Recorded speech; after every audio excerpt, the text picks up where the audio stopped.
Good evening, ladies and gentlemen, and welcome to another evening of La Salette basketball. This is Father Daniel Chavarria, back from retirement, back from the dead, joined by my running partner, Joseph Mackin, the third. Gotta make sure I got that right.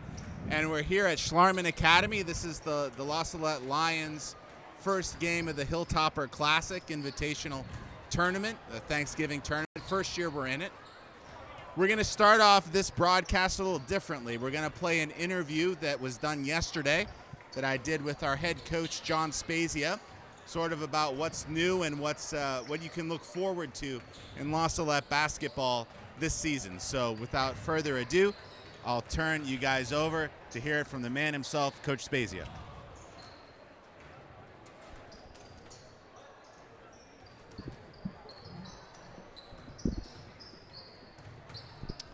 Good evening to Lions fans everywhere. I'm Father Daniel Chavarria here with head Lions basketball coach and athletic director John Spezia. We're doing this interview the day before the game that you're watching right now against the Bismarck-Henning Blue Devils. Coach is in his fourth season, excuse me. Fourth season at La Salette. Yes, I'm in the fourth season at La Salette and Bismarck-Henning, obviously. Not people know this, but that's my alma mater. I played there along with several of my nephews and a niece and so forth. So it's kind of a unique situation playing here in the Topper Classic in Danville, where I actually coached at Schlarman for 3 years. Coach at Schlarman right before you came to the academy, right, Coach? That is correct. I coached against Schlarman for 3 years before I came to academy. And then the other part of this tournament, I coached at Milford for 3 years, and I get to coach against Milford and a former assistant, Dave Caldwell, and John Craig, who's the head coach of Schlarman, is one of my former assistants. So there's a lot of area history coming into the Lions' schedule this year. And but for the Lions, it's a very new ball game. This is our first season as a complete member of the IHSA. And this Monday, today, will be our first game as a full IHSA member, which changes the outlook for the Lions quite a bit. So, Coach, can you tell me a little bit about how being a full IHSA member is going to impact the basketball season? Well, with the Illinois High School Association, which I've been involved with for several years, I'm also a member of the IBCA Hall of Fame and so forth. But the issue here is, which we haven't been able to do, we've been able to play IHSA teams because we've been associate member. But now we can play, because we're a full member, play at the end of the season in February in the Class 1A state tournament, which we're not sure where that'll be at. But we get to that. Before we end the season, maybe we played a tournament, maybe we did, maybe it was a Christian tournament, whatever may be the case. So this is a huge deal. And every game we play counts as a seeding when we get ready to seed the tournament in mid-February. So it's everything steps up intensity-wise. And so this first game against Bismarck-Henning, depending upon how the Lions do, that can impact where we are in February and who we're playing. So can you tell me a little bit, Coach, about the tournament that we're starting off the year with, the Hilltopper Classic? So for our viewers out there, the Lions are playing our first 5 games away, but just up the road in Danville, Illinois, at the annual Thanksgiving tournament there, hosted by Schlarman Academy, the Schlarman Hilltoppers, so it's called the Hilltopper Classic. And this, like many other things in our schedule, is something that Coach has some involvement and some experience with. So I'll let you, Coach, tell our listeners a little bit about the Hilltopper Classic. Well, the Hilltopper Classic started in 1967, was only a 4-team affair, and then it grew from there. And how I got involved in it was back in the 80s, we made it into more of an 8-team tournament. It was at the Palm Arena, then it moved out to Danville Community College, thanks to Mike Arns and Roger Hughes, which we at one time was rated the #1 Thanksgiving tournament in the country. We had Chicago King, who won the national championship, had 7 foot, 7'4", and 6'9" across the front line. Danville had Keon Clark at 6'10". You had Lawrenceville won state championships, and I could go on. And Peoria Manu, who won 4 state championships. So I was involved in that heavily for a long time. Then I retired, and Topper Classic went away for a couple of years. And when I went back to Schlarman, Joe Dunning and I brought the tournament back. And it was, again, started out as a 4-team. Now it's extended now with the people who are there. So, yeah, there's a long history with the Topper Classic with great, NBA players and everything else, great fan support. Bismarck, St. Thomas More, Milford, Fountain Central out of Indiana, and, of course, Danville Storm and the host team. And regarding our competition in the Hilltopper Classic, this will be the last question for you, Coach. Can you tell me a little bit about Bismarck-Henning, about the school, and about what fans can expect to see in the basketball game from the Blue Devils and from the La Salette Lions going against the Blue Devils? But of course, without giving away any secrets, we don't want to tell too much.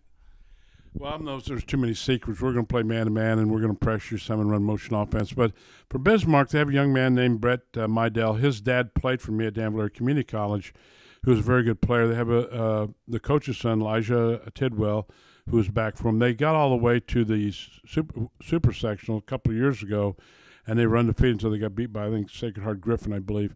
So, they've got several of those guys back that were sophomores on that team. Unfortunately, I think they have two good players through football injuries, the Hackmans, that will not play in this particular game. So it's, playing against your former school, and you have a coach's or former player's sons playing. So it's kind of it's one of those things that's kind of unusual, and it'll be fun because the Lions have five seniors back. Hopefully we'll get Jesus Ortiz back. Hopefully in January, but we got a chance to be pretty good. And we got young guys coming, Charles Prather and Augie Blood. You've got Eamon Martin. Of course, Darryl Wang will probably come off the bench, and you got Matthew Romero. So, we've got a good nucleus of guys. Veteran guys have been here with us for 3 years. Martin and Dysart have started for us for 3 years. And I think it's neat that Martin and Deister played for the La Salette Lions in 8th grade in the first regional tournament that our 8th grade team featured in. That would have been their 8th grade year, their first year here at the academy, and now they're hopefully going to be playing for us in the first time that we're in the high school regional tournament. So they've been the sort of the trailblazers for the La Salette Lions in a lot of ways. Well, Coach, thanks very much for your time, and we look forward to watching a good basketball game tomorrow. Well, I thank you, Father C, and I'm really happy for this, and it's history going to be made. Thank you. All right, we ready? All right. I hope that everybody enjoyed that little word from our coach, kind of introducing you to the Hilltopper Classic and introducing you to the Lions 2021-2022 basketball season. Back here at the Hilltopper Classic, we're having the starting lineups being announced. First for the Milford. Gosh, what am I talking about? Firstly, for the Bismarck-Henning Blue Devils. We have our starting lineup coming out there. The player to watch for them and part of the story of tonight's game is number 1, a junior, Brett Mydell, who is their star player, guard forward type player, very dangerous both from outside and inside. Whereas on the Lions side, we're being introduced right away to their 1-2 punch of Stephen Deister and Joseph Martin, number 10 and number 11, two seniors in their third year really of playing varsity, who hope to lead and carry the load for the Lions tonight. You can see the crazies are out in full force. They seem to be ready to go, Joe Mackin. Absolutely. Thank you for having me on here tonight. This is going to be quite the game. I know for sure that the players on La Salette are really excited for this game. They're coming into it almost like they have a chip on their shoulder. We have a little bit of a chip on our shoulder. Yeah, we do. It's our first year playing in the Hilltopper Classic. Tip controlled by Bismarck-Henning. The Lions will be in their signature pressure man-to-man. So you'll see the Lions players playing close on their man, trying to get called up and into him, trying to make it difficult for him to do anything with the basketball. Bismarck-Henning, however, is very used to playing against all sorts of teams. So you can see that they're handling the ball calmly and working it around. And that's the first basket of the game. Comes from number 4, Hayden Rice, a junior. That'll be a three-pointer, putting Bismarck-Henning up early.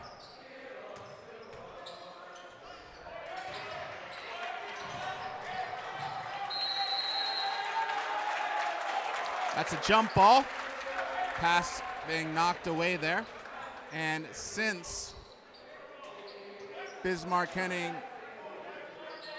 controlled the tip, it will be La Salette Lions basketball. That was Joseph De Artola, another senior starter, diving on the floor for the ball. Looks a little banged up, but should be okay. Father, so if you wouldn't mind explaining, what are some of the the perks, what are some of the things that come along with being a full-fledged IHSA member? What does that mean for La Salette going forward? The main thing that's going to happen, Joe, is that now we can play in the postseason. So now any game we play against other teams is going to matter a lot because it's going to affect their postseason status, where they're seated in their regional and who they play. So before, if a team was beaten by us, it would be, sort of a black spot for them. But if they beat us, it wouldn't help them out at all in their postseason. Whereas now it does. Now we're very much more on everybody's radar, and every game against us matters a lot. And you're going to see that in the intensity that's reflected in these tournament games and a lot of these regular season contests. I don't think we played Bismarck-Henning, at least not since I've been here, except for some not postseason, except for some out-of-season stuff, summer ball and those type of things played in the spring. Part of the big narrative of tonight's game is going to be how La Salette does against this defense. So this is what they call in the wide world of Illinois basketball the ball press. It's a 1-2-2 press. It's a zone defense, a very aggressive one, where they try to take the ball away, they try to pressure you and make you turn it over. So throughout the course of this game, you're going to see Bismarck-Henning picking up La Salette full court, three-quarter court, half court, in different scenarios and spots on the floor, but always in the same alignment, which is one defender at the top up in the front, and then two pairs of two behind him. And they want to force you towards certain spots on the floor where they can trap you and then try to take the ball away. Right, and I've definitely seen Coach Spezia really training the players in practice, getting them used to that, and just trying to work our offense to work against that. Yeah, he's been working hard against it, especially over the past week. He's been running our system, our press break that we want to run. So now you see Bismarck-Henning in it. This is a 1-2-2 full court. You'll see us working it around, trying to reverse it from one side to another. And now we've broken it, and we're in the half-court set. Right. Patience is going to be very key here. Right, so that's why for those of you who... 9-0 Bismarck-Henning, but we're still only about 2.5 minutes into our contest. We have plenty of time. That's a three from Steven Deister to open up the scoring. Cuts the lead down to 6.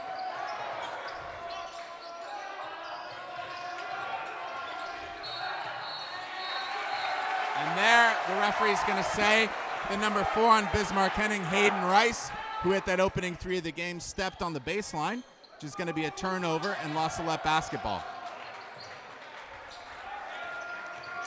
There's not much that we're going to see from Bismarck-Henning that we won't expect this game. We know that they're going to run the ball press. We know that they're going to work the ball around patiently and try to find an open shot. You won't see athletes on Bismarck-Henning necessarily that'll blow you away. What you're going to see is a lot of disciplined, tough basketball players. So we have to be equally disciplined and tough to meet that challenge. That's a foul. That foul is going to be on Steven Deister. It's his first personal. Ball stays with Bismarck.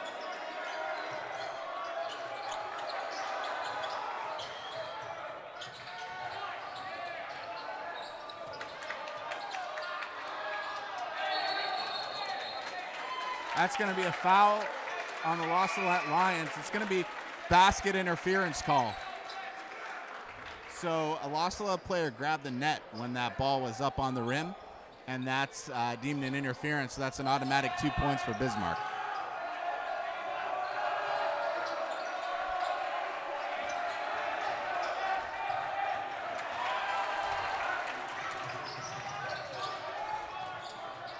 The Lions definitely are outsized tonight, but what else is new is kind of the story of La Salette basketball a lot of the time. So La Salette's really going to have to be disciplined in order to play against their, being outsized. Exactly, yeah.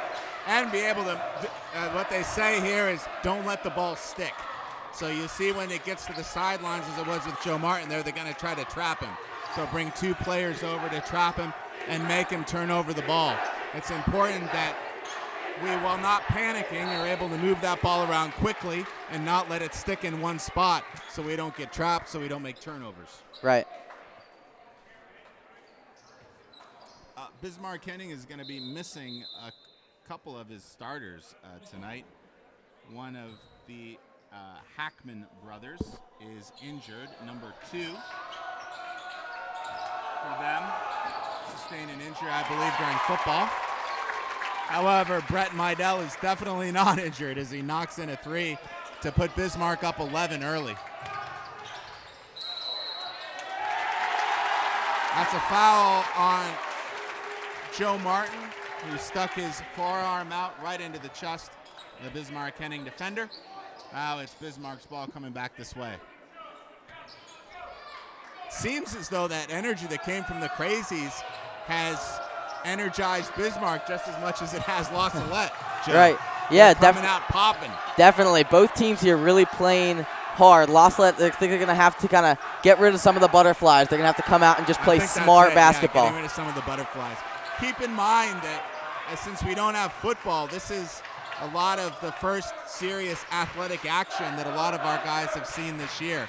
Whereas Bismarck-Henning, who does play football, is just coming out a loss in the playoffs to Nashville, Illinois, which for our listeners is from my neck of the woods. So I grew up in southern Illinois near Centralia. Nashville is a town about 20 minutes away, smaller school, very good at football and basketball, nearly stolen by Steven Deister there, forcing the ball back into the backcourt. However, Meidel pulls up, misses. Bismarck working the ball around, looking for the open man. Meidel again. 2 misses from the top of the key. There's going to be a foul on the play. We'll wait to see an indication from the official who that foul is on, and it's, I believe, going to be on number 24, Aiden Ingram for the Blue Devils. It's his first personal of the game, so it'll be La Salette out. Bismarck's very confident in their ability to pressure La Salette. They're sticking in that 1-2-2 full court.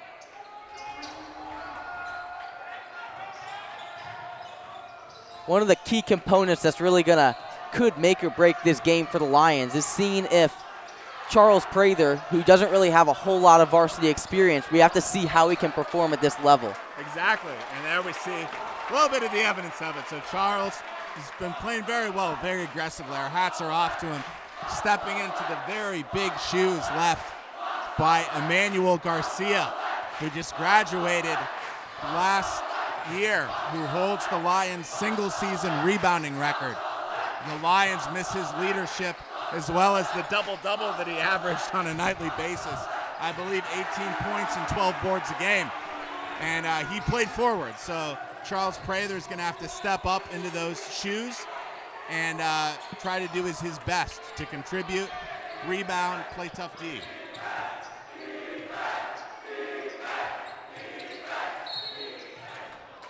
Give me a foul coming over the top. That foul will be on Joe DeArtola, number 24. So that'll be Bismarck-Henning out underneath the basket. You see the starters coming back onto the floor for Bismarck-Henning. So number 5, Ray.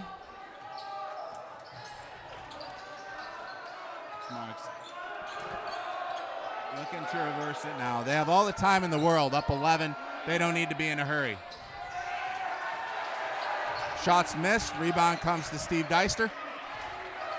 The Lions will try to trot it up, work it around, and get the good shot here. It's going to be a hold. That foul will be on number 12, Isaiah Tidwell, a junior. Joe Martin did very well. Tidwell was a little late getting to him, and Martin took the open lane to the basket along the baseline. So now we'll see Lions out under the hoop. Martin for three. No good. However, Joe D'Artola does a fantastic job getting the ball back. And again, he's going to be fouled on that play. Threw up the pump fake. Bismarck-Henning, defender, wanted himself a piece of that action. Comes over the top and fouls D'Artola. Really good job there by Joe D'Artola. Really good, he knows where the ball is. He's up on his feet, and so he's able to get, intercept the ball there twice in a row. He does, yeah. He has good ball security, they call that. It's a second three by Steven Deister. He's the only Los Salette player to have scored so far. Cuts the lead down to 8.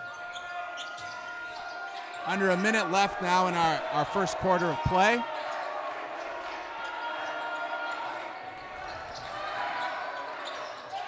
That shot is up and good. Braden Sackett, a senior. 17-6, lead back up to 11.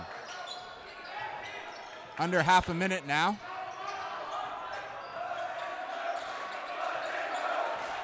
Lions seem to have shaken off their early game jitters now and are playing very calm and controlled. However, now we got to climb back out of a hole. We've allowed Bismarck-Henning a chance to find a rhythm. We've allowed them a chance to build a lead. And that violation was on Joe D'Artola, moving a little too quickly there, so the travel's called.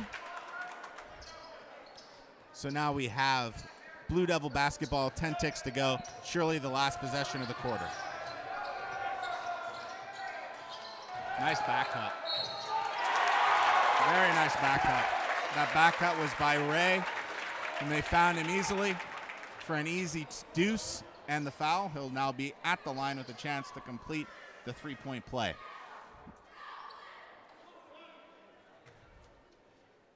.9 seconds left for the Lions, so regardless of a make and a miss, not much chance to get anything off in terms of a shot. Free throw's good. Long court heave by Steven Deister there. So now, Mr. Mackin, we come out of our first quarter of play with the score 20-6. Bismarck-Henning. Very strong start by the Blue Devils, and a little bit shakier early on for the Lions. So we look for them to turn it around in this second quarter coming up here now, and hopefully be able to change this narrative a little bit. Absolutely. I definitely think that a lot of it had to do with the nervousness coming out. I could tell that some of the players, it was their first game in a long time. For some of them, like Charles, their first time starting varsity. And so to come out there and be expected, in something new, first time in the IHSA as a full-fledged member, first time in this tournament in particular. First time with the Hilltopper Classic. Right. Yeah. So just all that together, I think, mixed for a little bit of nervousness. And so hopefully going into the second quarter here, we can see them playing strong. I know that they want to win here. They're eager. They're thirsty. So let's see what they can bring here in the second quarter. Yeah, we'll see what we can see.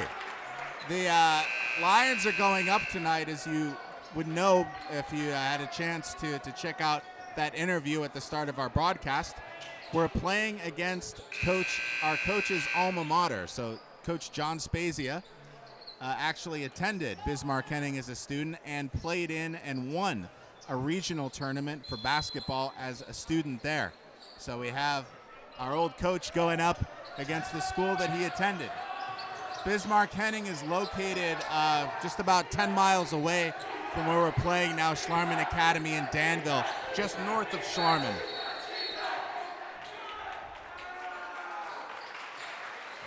We have some action away from the basketball here.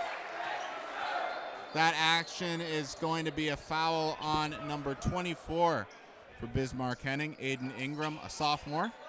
Getting a little physical down there in the paint, we can understand. And so the ref spotted it and that turned and gave possession to the La Salette Lions. I think the Lions have been doing a pretty good job so far of breaking this full court press. You know, I can really tell that they've been working on it a lot in practice, and so that's really translating here in the game. You can tell that they know what to do. You can tell they know where to get the ball. Right. Fortunately, a little lazy with the pass there, which is going to lead to a jump ball. Possession will remain with La Salette, but unfortunately, now that means that the next tie-up, the next hustle play that a La Salette defender makes will give possession to Bismarck-Henning. However, we have to take this game one possession at a time. We'll see what changes we see from La Salette's attack here.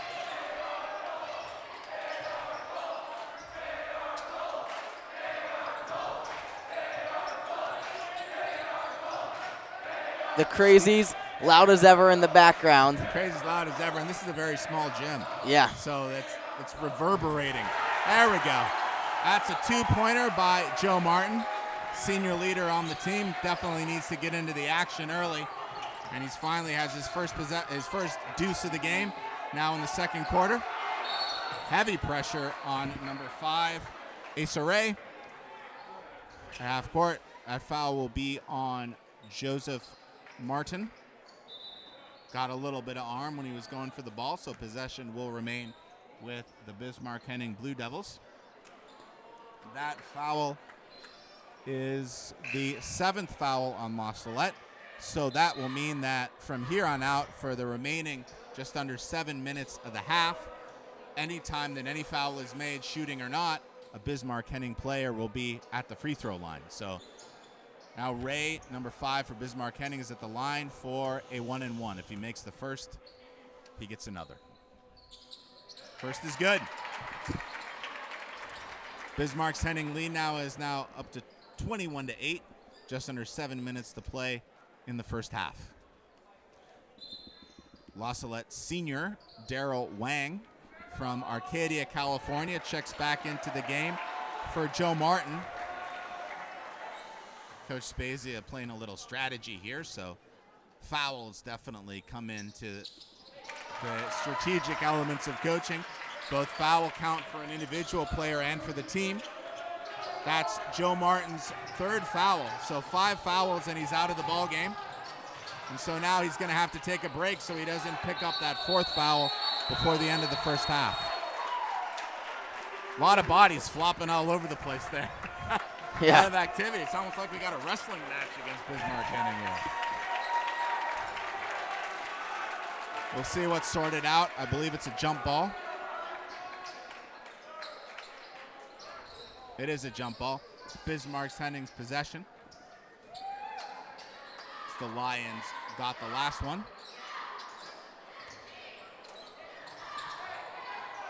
Ball back into the hands of Meidel. Foul far away from the basket by La Salette senior Derwin Wilson, number 22. See some new faces now in the ball game. So you'll see for the Lions, number 50, Gus Blood, a junior, who's in his first season at the academy. Gus comes from our parish in Grand Rapids, Michigan. He previously attended the boarding school we have in Canada, but in these COVID times, there's not much travel back, at least not into Canada. So Gus has changed his allegiances, and now he's a La Salette Lion. Very happy to have him. Good guy, good student. We'll see how Wang and Gus do here against the ball press.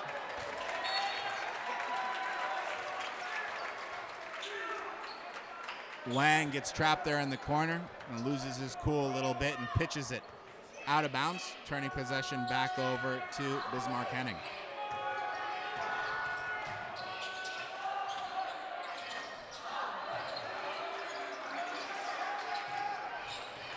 Shot's no good. Rebound by the Lions.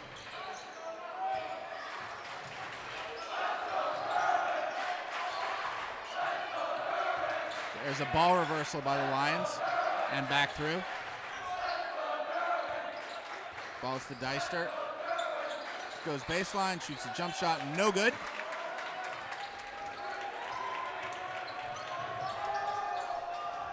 Idell walks the length of the floor and gets a shot up. Thankfully for the Lions, that shot missed. You can see here, La Salette is moving in around cautiously, trying to do something good with the ball on offense, trying to get it to a spot where we can get a good clean shot. That foul will be called on Blue Devils, number 13, Braden Sackett, a senior.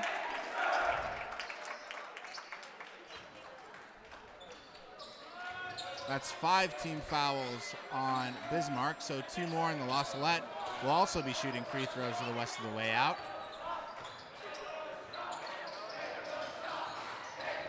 Deister takes it baseline, works it around to Wang. Joe DeArtola, uncontested 3 from the top of the key, and that is money, which brings the Lions up to 11 points, 23-11, Bismarck-Henning.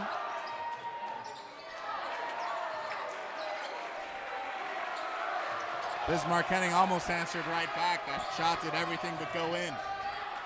Thankful for the Lions, it did not. So now we got the ball back, trying to chip into this lead. Darryl Wang's attempt sails over the rim in the baseline. No good. Ball out of bounds off of Bismarck, though, so La Salette will retain possession. I think that for the Lions right now, the biggest thing they need to worry about is just getting their offense moving. You know what I mean? They need to get more momentum like that, like Steve Deister hitting threes, but they also need to get stuff going down low as well. I know we don't have really a size advantage, but we need to cut, we need to do whatever we need to do in order to kind of get a nice lane to the basket. I agree, and although we're small, Bismarck isn't particularly big. They're just tough, so they're going to fight you for space on the floor. Right. But we do need to get it moved side to side and in and out a little more. However, Steven Deister thankfully retains his hot hand, knocks down another 3 from the top of the key on the Lions' last possession. And now La Salette's cut the lead down to single digits. So good response from this La Salette team. I'd counsel all of our viewers and all of our listeners to never count the Lions out. This is a senior group, and they've been through a lot together. So they can take one on the mouth and then come right back at somebody. And we hope that they'll be able to do that tonight.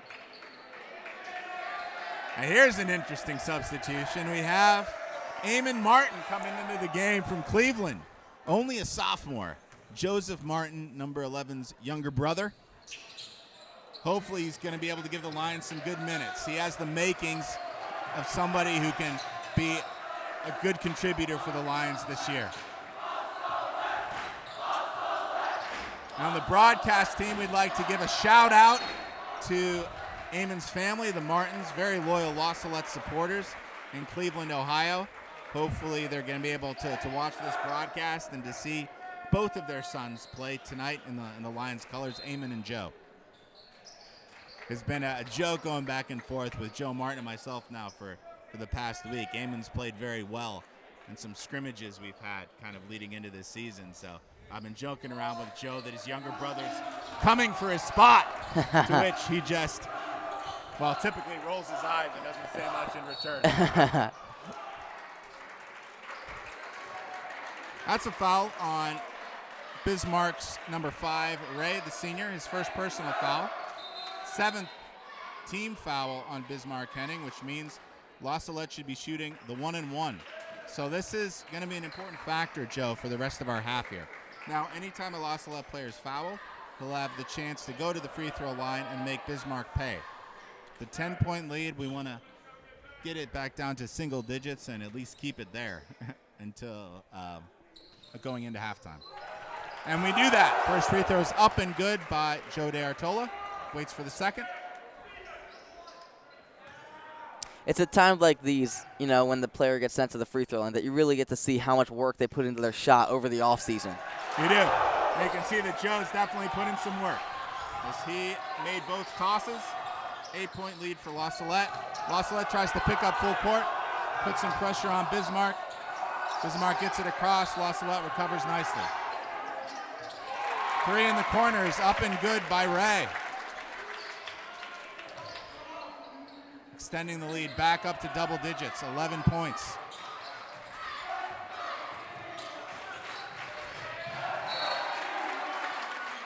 That pass tried to go from De Artola to Eamon Martin in the corner. Bismarck-Henning player jumped the passing lane, but ball was deflected out of bounds. So here we have La Salette possession. Steven Deister dancing at the top of the key. Picked up by number 3, Ned Hill. Dances all the way to the baseline and puts it up, but misses it.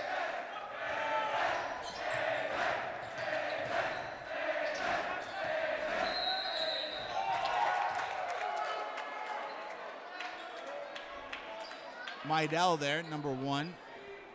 It seemed like the Red Sea parted for him as he had a chance to waltz around the baseline and have an open lane to the basket. However, the Lions fouled him on the floor before he got into the shooting motion, so he's at the free throw line for the 1-and-1. Makes the first, extending the Blue Devil lead to 12. Got a substitution here for the Lions. Charles Prather in for Gus Blood. They're bagging the blood. You'll see some spots in the roster, some minutes are definitely up in the air. So you have starters like Deister and De Artola and Martin, who are definitely going to see a lot of floor time. But then you have some minutes open for guys like Eamon Martin, Charles Prather, and Gus Blood. So Coach Spezia, you play your way into your spot. So whoever plays best, that's who's going to see more floor time. Shots up and no good by De Artola. Bismarck-Henning recovers. The Lions are down 13.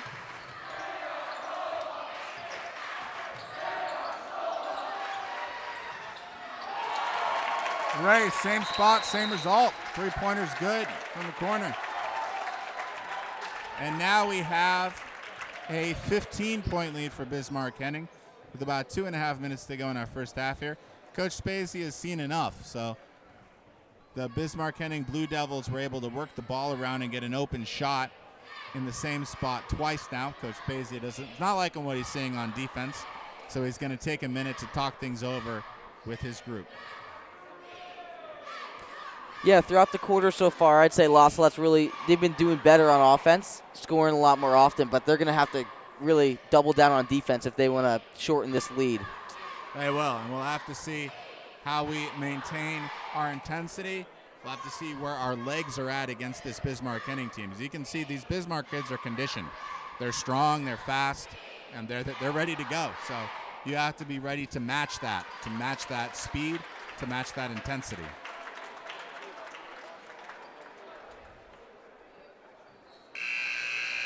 Lions take the floor. Be La Salette basketball underneath their own hoop, the hoop that they're defending. Bismarck-Henning will now be in their 1-2-2 ball press. So you see running the top spot on that press is number 3, Ned Hill, a senior.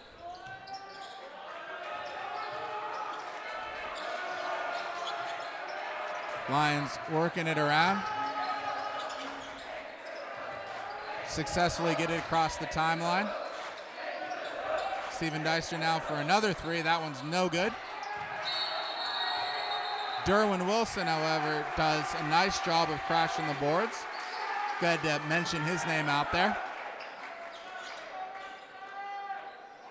And Derwin succeeds in tying the ball up, securing a jump ball, which means possession will go to La Salette. Out of bounds underneath the Bismarck-Henning basket.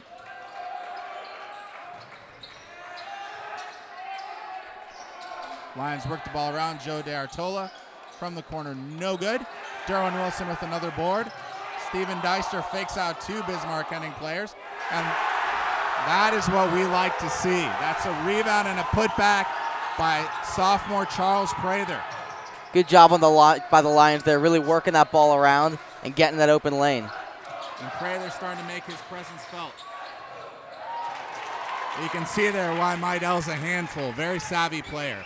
So Derwin Wilson tried to deny the basketball from being passed to him, played a little too far up, and Meidel saw a lane to cut. We call it a back cut to the basket right behind Derwin, and the Bismarck-Henning player was able to find him.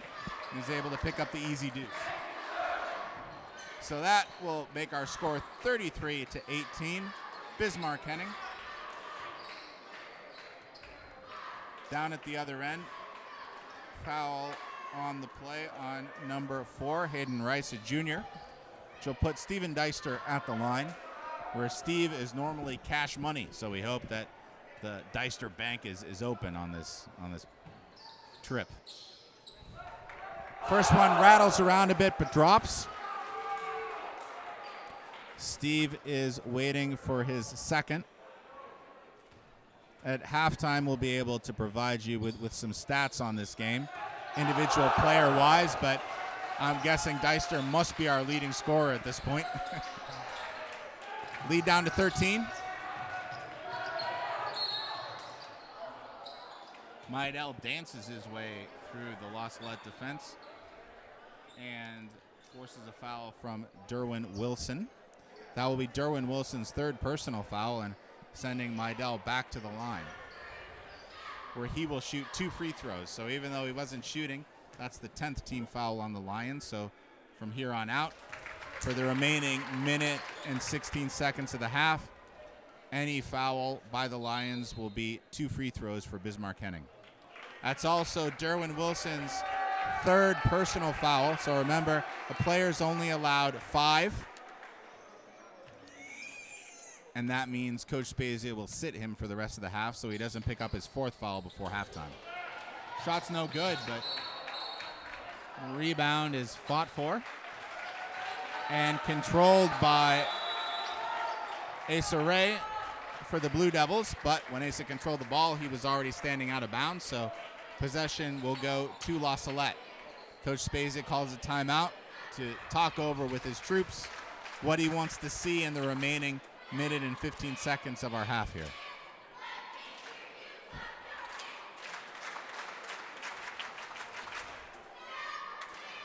So, Father, I know some of our viewers already watched the video, before the broadcast here, but can you tell us a little bit about this tournament, about the Hilltopper Classic?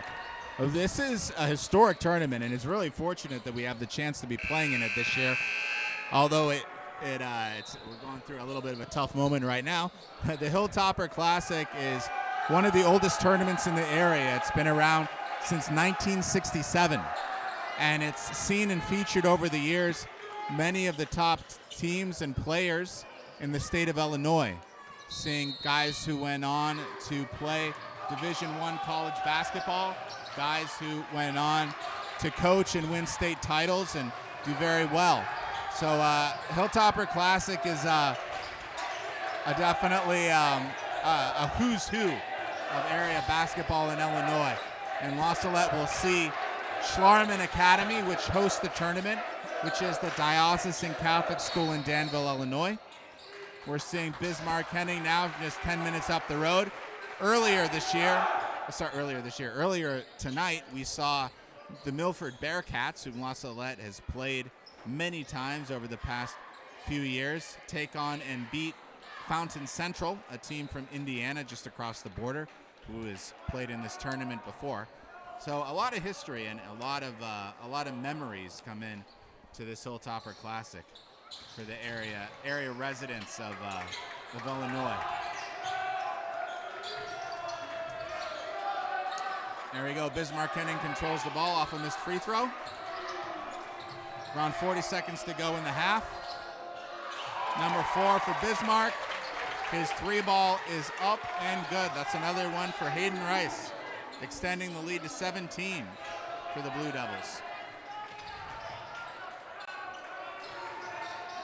See Matthew Romero there, a junior, in the corner in a little bit of trouble, manages to get out of it. 14 seconds to go. La Salette will hold the ball and try to get the last shot of the half here.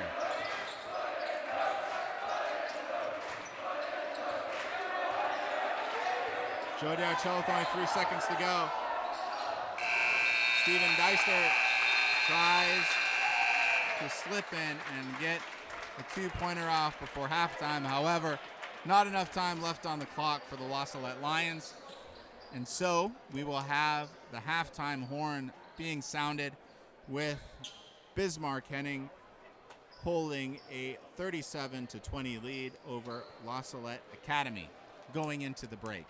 Coach Spezia will lead his troops back down to the locker room and talk over what the Lions will need to do in order to make up for this deficit and put ourselves in a better position in the second half. So Bismarck-Henning up by 17 points here. We've seen some beautiful ball movement on the offensive side for them. La Salette, what do you think they need to do in order to slow that down? We may have to stop extending our pressure quite so much. So La Salette likes to play a pressure man, but it seems as though our foot speed isn't quite matching Bismarck-Henning's here. So we may have to pull back a little bit and to not overplay quite so much away from the basketball. However, if La Salette is able to control and to dictate the pace a little more on offense, that will help give some momentum back to the Lions. You can see we've been a little bit stagnant. The ball hasn't moved from side to side and definitely hasn't moved inside the paint and back outside again too much during the first half. La Salette's been struggling a bit with the Bismarck-Henning pressure. So we hope that the Lions can control the ball a little bit better on offense for the second half. This would be, at least in terms of my time here over the past, this is my 5th year at the academy, this would be the first time that La Salette has ever beaten a ball press team, a team that plays that 1-2-2 pressure. So hopefully, I'm hoping and praying that the Lions have a good, strong second half and kind of are able to rewrite the narrative a little bit. But this Bismarck-Henning team's tough. We knew it coming in. They could be very well the team to beat in the tournament. Definitely. We're going to need to see some of the older guys on the court for La Salette, some of the seniors really setting the pace. They're the ones who are going to have to really set the tone here going into the second half. And I think that if they can set it, if they can start speeding up the offense and slowing down theirs, I think that we could see a good second half here from the Lions. And we hope to. So we will leave you on the broadcast for just a minute here and take a break. We'll get some stats for you and be back for you at the start of the second half.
Welcome back, ladies and gentlemen. We're about to start the second half off here.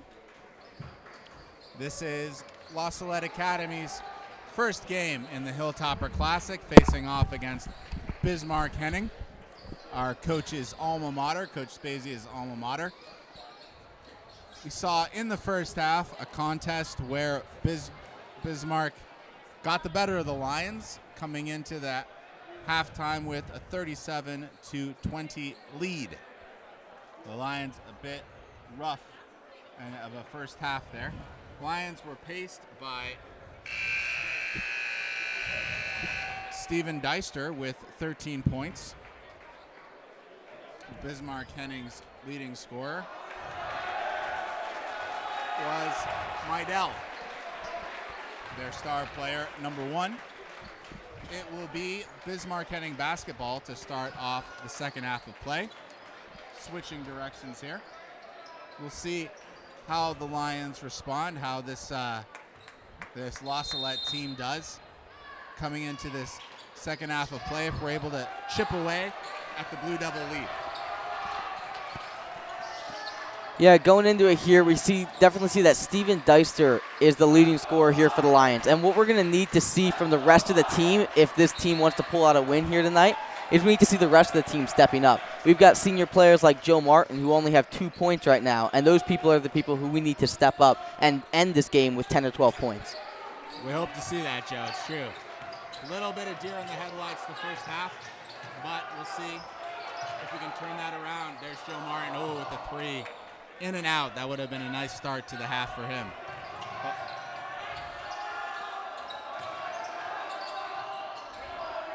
That pass is inside, and number 24, Aiden Ingram on Bismarck-Henning, extending the lead to 39-20. 19-point lead for the Blue Devils.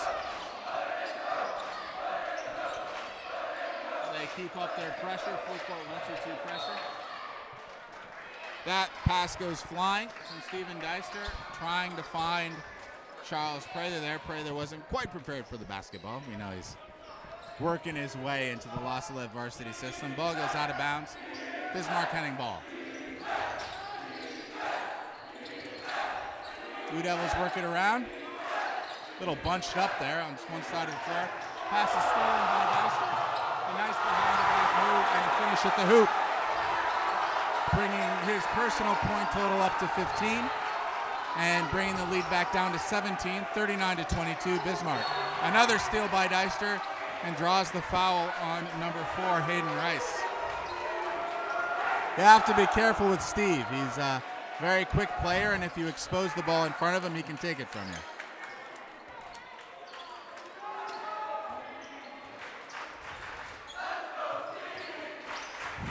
And the La Salette Crazies are showing their support for Steve, chanting, "Let's go, Stevie." Eamon Martin from the corner. No good. Ball goes out of bounds, but will remain with the Lions. Martin trying to get his first varsity points.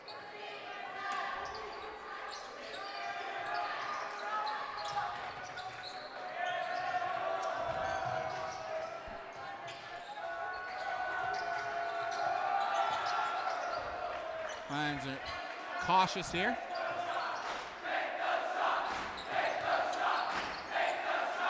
The Crazies shouting their encouragement.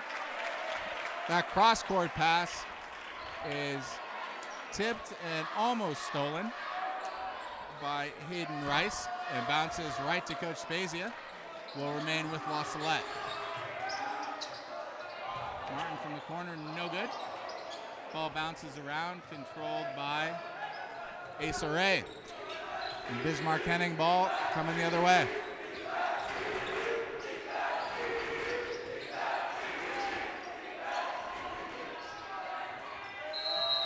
Shot's no good. Ball bounces. Takes the bounce off a Bismarck-Henning player and remains with La Salette.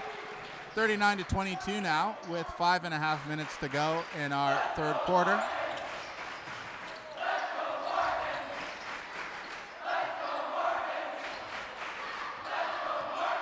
You can see the Crazies chanting, "Let's go Martins," referring to both number 11, Joe Martin, and number 15, Eamon Martin. Trying to encourage that brother connection. Hopefully get some points on the board. Ball's in the corner to Joe DeArtola. Shot's no good off the iron. Bismarck-Henning controls the ball.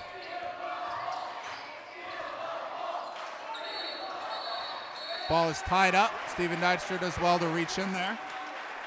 Ties up the ball with Hayden Rice. Turns possession back over to La Salette. Hayden's trying to say that Dykstra got some arm there, but the ref isn't buying what he's selling and gives the ball to our Lions, down 39-22 with just over 5 minutes to go in the third quarter.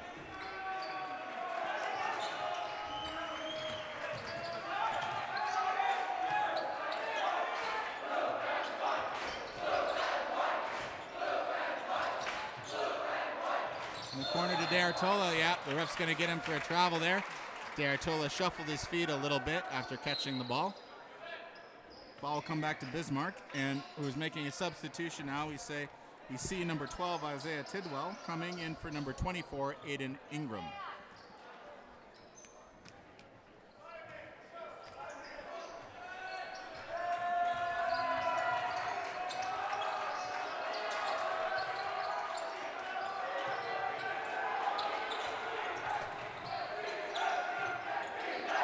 La Salette playing tough man, extending the pressure there. Mydell with the back cut. Controls the ball on the baseline, skips it to Asa Ray, who tried to get the shot up before he had complete control of the basketball. It goes through his hands, out of bounds, and the ball back to La Salette. La Salette's keeping Charles Prather parked in the middle of the court there, gapping the 1-2-2 ball press to try to facilitate La Salette getting the ball back across. Martin got trapped on the sideline there and tried to get the ball into Prather. Ball was knocked away, but there's a foul on the possession, so La Salette will retain the ball. La Salette's got to be careful, Joe Martin. You'll see Joe Martin. Why am I calling you Joe Martin? Joe Mackin. You can see they're kind of holding the ball on the sidelines. And the sidelines is where a 1-2-2 defense likes to trap the ball. But they didn't trap that one. Steven Dykstra's open look goes through the net and goes in. Answered by a drive and score by Mydell on the other side. So 41-25, Bismarck-Henning.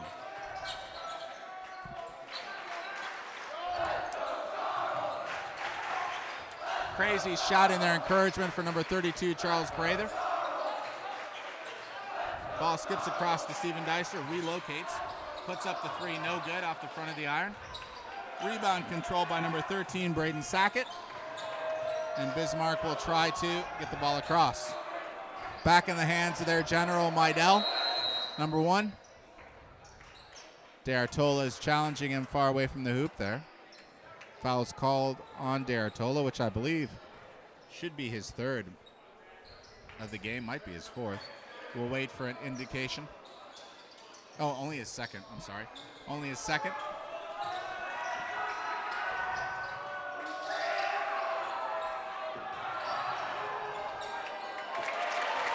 Lions let the ball hit the floor, and Braden Sackett knows what to do with that.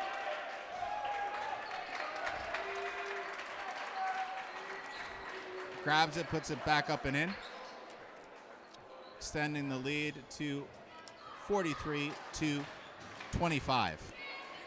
18-point lead for the Bismarck-Henning Blue Devils with just a tick over 3 minutes to go in the third quarter.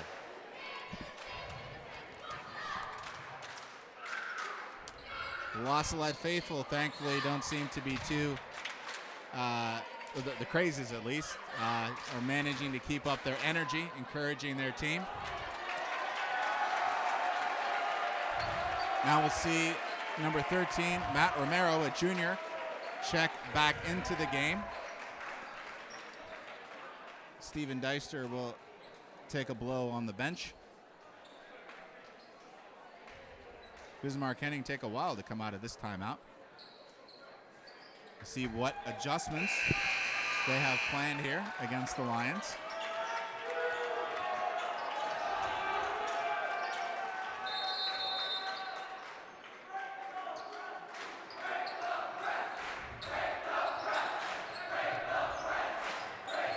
Crazy's chanting to break the press.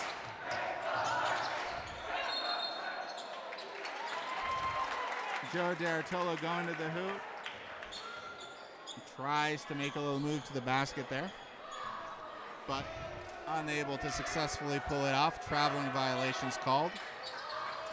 Blue Devil ball.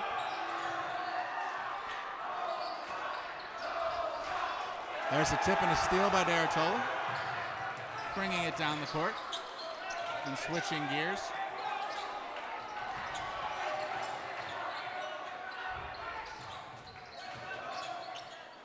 Cross court to Romero. Romero's shot is up and takes a bounce. A very friendly bounce off the iron, off the backboard, and back in. 43-27 now. The Bismarck answers right back. Very nice drive and dish by number 1, Midell, to number 12, Isaiah Tidwell, who makes the hoop and gets some harm. That foul is going to be on, I believe, Charles Prather. Should be on number 32. Free throw's no good. Rebounds controlled by Joe Martin. And La Salette down 18 points, advances the ball up the court.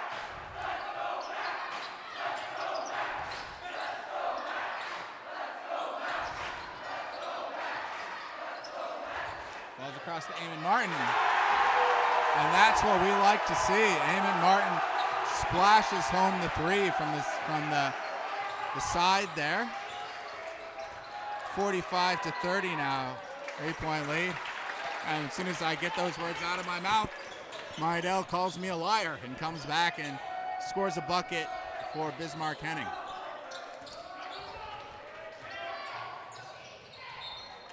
Tough as it is to see you done against you, Joe, it is a pleasure to watch a guy like Midell play. Very in control, sees the gaps, doesn't force anything, and seems to attack the basket almost effortlessly.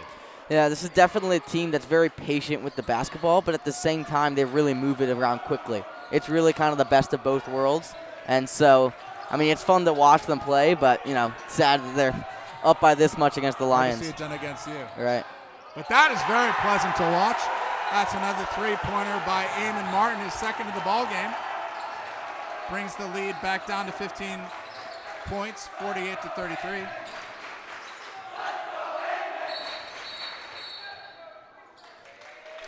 Ref calls 3 seconds in the lane there. That will be, I believe he called it on number 24. Couldn't quite make it out from across the court here. So that will turn possession over to the Lions. Chance to cut into this lead.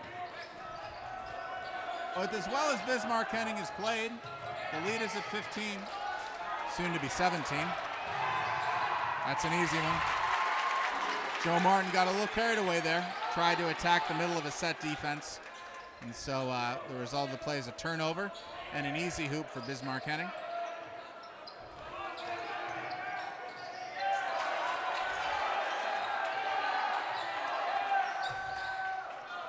Eamon Martin tries to pass out of trouble. Turns it over. Bismarck-Henning runs it back. Ball didn't even touch the floor.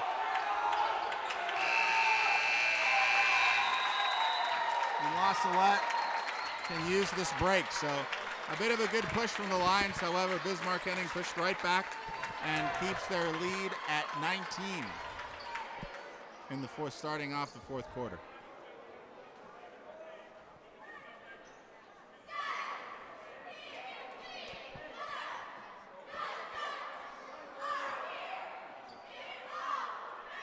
We should keep in mind, Joe, that this will probably be the toughest opponent La Salette will see at this tournament. We don't know about Thomas More, what kind of a squad they'll have this year. However, Bismarck-Henning's a 2A school, so La Salette's a 1A school. We would not see them in the postseason.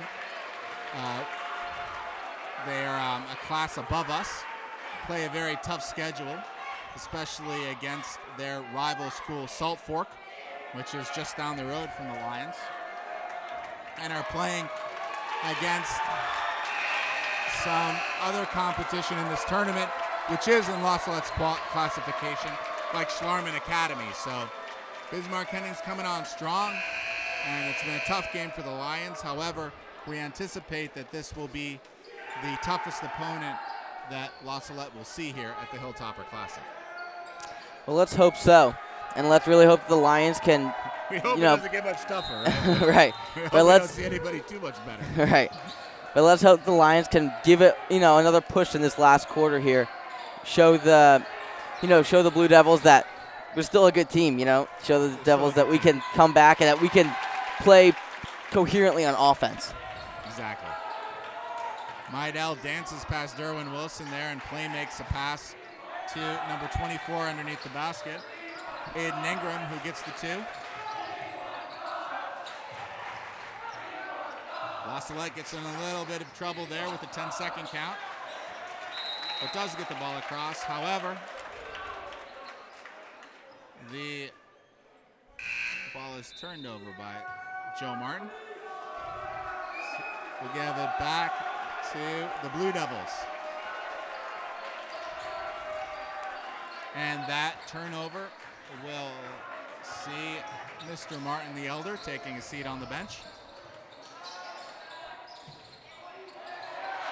Stephen Deister back in the ball game. So now La Salette will feature Deister, Eamon Martin, Matt Romero. Turnover there by Eamon Martin. Little lazy with the pass. Ball goes to number 3, Ned Hill, who goes in, misses a shot from close in. Ball's tied up off of the rebound, and the possession arrow goes with Bismarck. So it'll be their basketball. Up now 23 points with just over 7 minutes to go in the 4th and final period of La Salette's inaugural game in the Hilltopper Classic. I don't know what word I almost said there. Inaugural. For any of you parents out there, don't worry, I don't teach English, so your sons will not be miseducated, hopefully.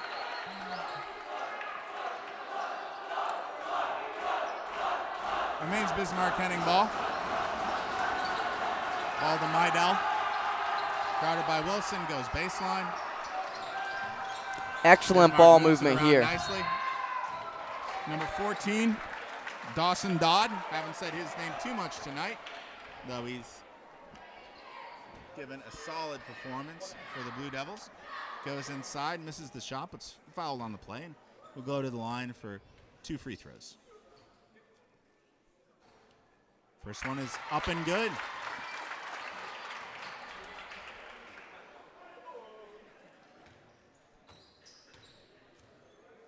Gets the ball back, considers the second. Also up and good.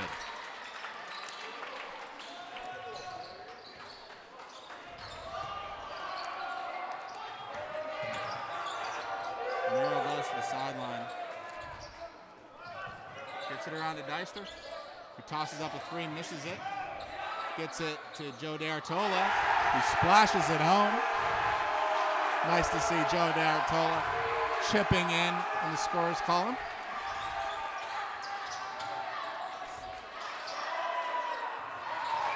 Mydell drives, kicks.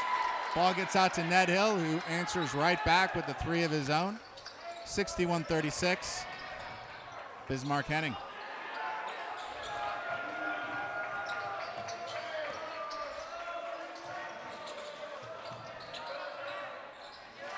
Ball gets around to Matt Romero, a junior. Knocks the ball down. Knocks the shot down, excuse me. Now 61-38.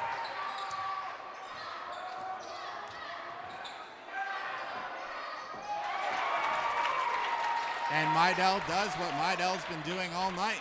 Play makes into the middle of the paint, kicks the ball out, and the shot is up and good. 64-38, Bismarck-Henning.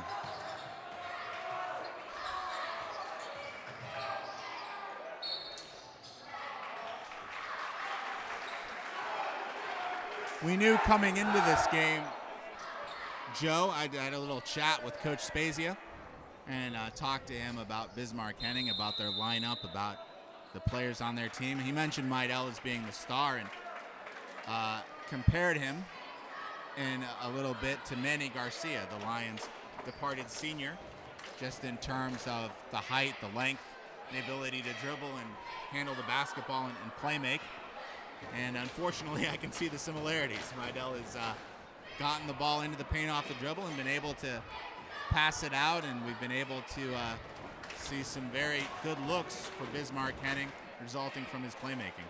Right, and Bismarck-Henning, I mean, they've really been playing well on offense. Their ball movement's phenomenal, and it's really taken the Lions a lot of footwork to keep up with them. So I don't know what the Lions are going to have to change going forward, but, I mean, they can't keep up with them on offense.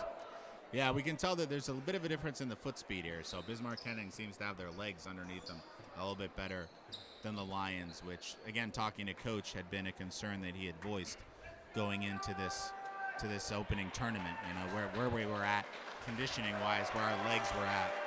They seem to be just a bit of a step behind, but there's a long road ahead of us, Joe, and a lot of games to play. And you know, we can hopefully pick up that step. It's going to be La Salette ball. Underneath the Bismarck-Henning hoop. Joe DeArtilla inbound to Deister. Deister steps past number 5, Ray, and gets the shot up, but it's no good. Bismarck-Henning controls the rebound.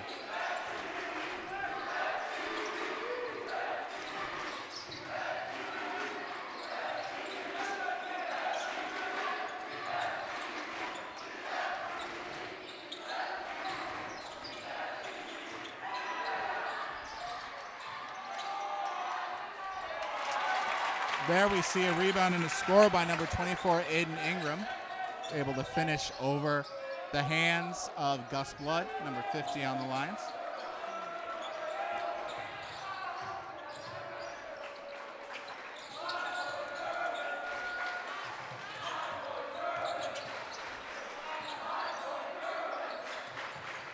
Ball being moved around nicely by the Lions. Get it inside, nice shot by Joe DeArtilla, no good, but the Lions control the rebound and get the ball back up top to Deister. Worked around and back out. Here's Deister from 3. Shot's no good. Blue Devil rebound. Ray controls the ball in the backcourt. Advances it past the half-court stripe. Just over 4 minutes to go here, Joe.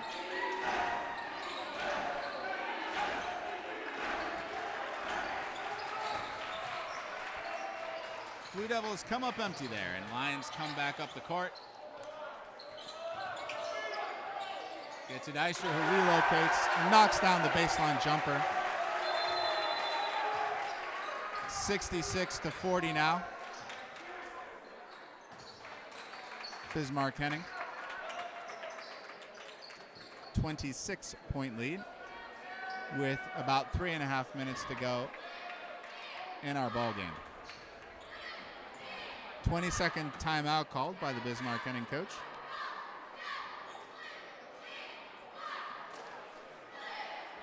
Steven Deister has definitely done his part for the La Salette Lions. Knocked down some nice shots, made some nice passes, as his running mates have not been consistent with their support, unfortunately, this evening, but it's nice to see him in his senior year, his 3rd year of playing varsity hoops, able to come out and to show up at the start of this Hilltopper Classic.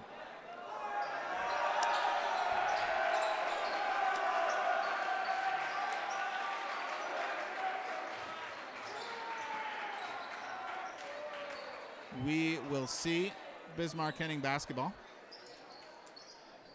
Some new faces on the floor for the Blue Devils, who very confidently have a 26-point lead with 3.5 minutes to go.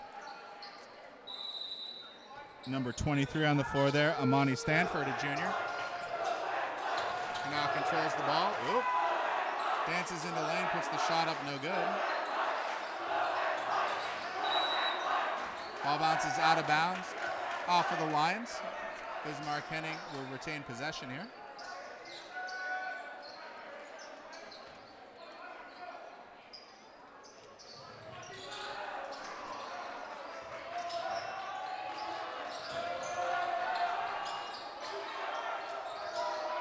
Number 23, Stanford in a bit of trouble there, but able to get out of it. Bismarck-Henning's able to reverse the ball. Ooh. Joe D'Artola hassling number 4, Hayden Rice there, trying to practice a bit of thievery late on in the ball game. Knocks it out of bounds.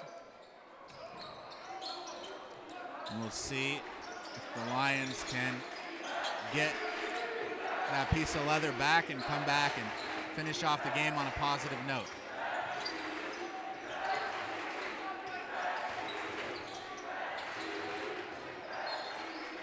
Rice dances, takes the open lane down past 2 lines, trying to close them out.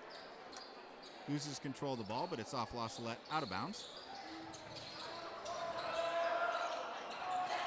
Shots up and no good. Rebound by Derwin Wilson. La Salette ball.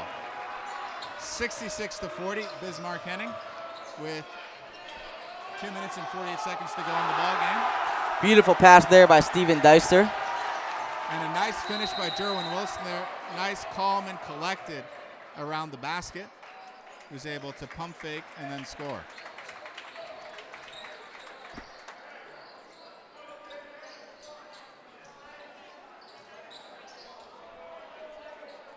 A little bit of discussion going on there on the floor there. Officials explaining to Coach Spezia what the situation is. Coach Spezia is taking a 20-second timeout, and we'll talk to his team.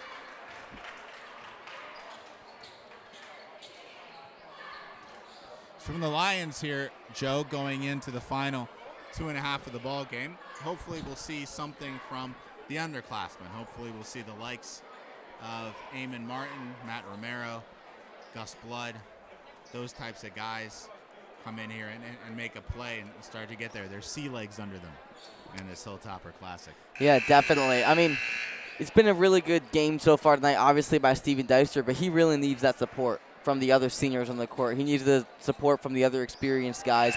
And I don't know what it is. I don't know if they're still playing like they were in the beginning of the game, still nervous. I don't know. But whatever it is, we're going to have to definitely figure that out before tomorrow's game at 6:30. I agree. I think getting down so big so early really changed the whole tenure of the ball game. Right. No matter how much oomph they really came into the game with, you go into the second quarter down by 15, it doesn't look good. It doesn't feel good. Exactly. There's a foul. We'll see who it's on. I believe it's on, it's on Eamon Martin, number 15. We'll see possession stay. It's his second of the game. Lions 5th. Inbounds play. Clean look at a layup by number 15 Brown, but no good. Lions control the ball.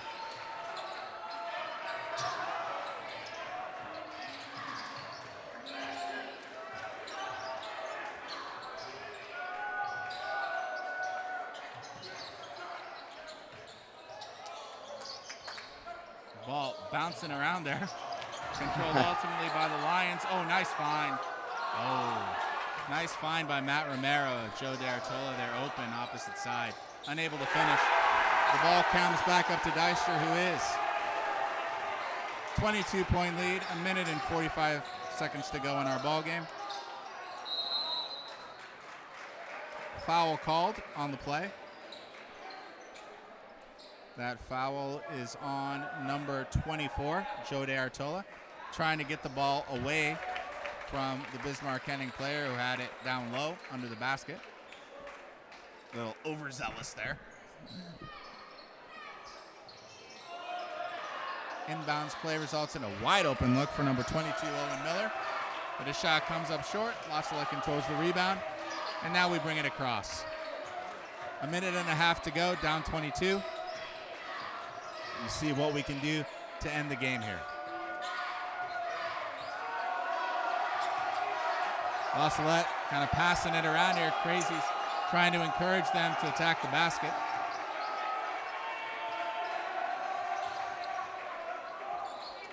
Joe Martin splits the defense. Tries to get it over to Deister, but passing angle was a bit off. Ball goes out of bounds. Back to Bismarck-Henning. Lions are picking up now full court. full court man-to-man. Number 23 tries to go to the basket, loses control of the basketball, giving possession back to our Lions. You can see the two teams in the contest to follow us kind of getting ready in the tunnels. Be able to see some white jerseys there. St. Thomas More Sabres, who are up next. And they get to witness a three splashed home by Eamon Martin, and a steal by Eamon Martin, and a nice find to Derwin Wilson under the basket. Lions are not giving up. We'll say that about them. They're trying to finish off the game on a strong note here. Even though there's no chance of coming back to win at this point, still they're playing hard every possession, which is very encouraging and good to see. Yeah, it's also been really good to see some of the younger guys like Eamon Martin, who haven't had a whole lot of varsity experience before this, coming in, hitting down threes, making good plays on offense and on defense. You could tell, too, after the first quarter, when Eamon got in there, he kind of, again, got his feet under him, he got his confidence, and then he's able to come in and make some plays. Absolutely. 7 seconds to go. Ball goes out of bounds to Bismarck-Henning.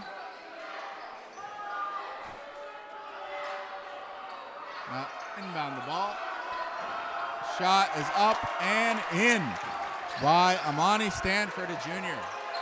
Last possession, and Joe D'Artola tosses it off of the backboard to end the game.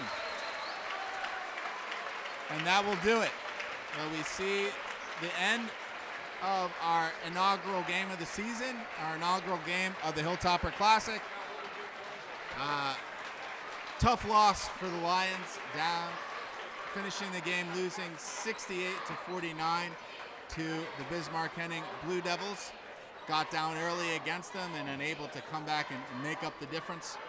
So overall, tough loss, but some encouraging sides going forward, which hopefully we will see reflected in the Lions' performance tomorrow night when they come back at the same time, 6:30 p.m., and face off against the Indiana team, Fountain Central, who also lost their first game to La Salette's rival team, Milford Bearcats.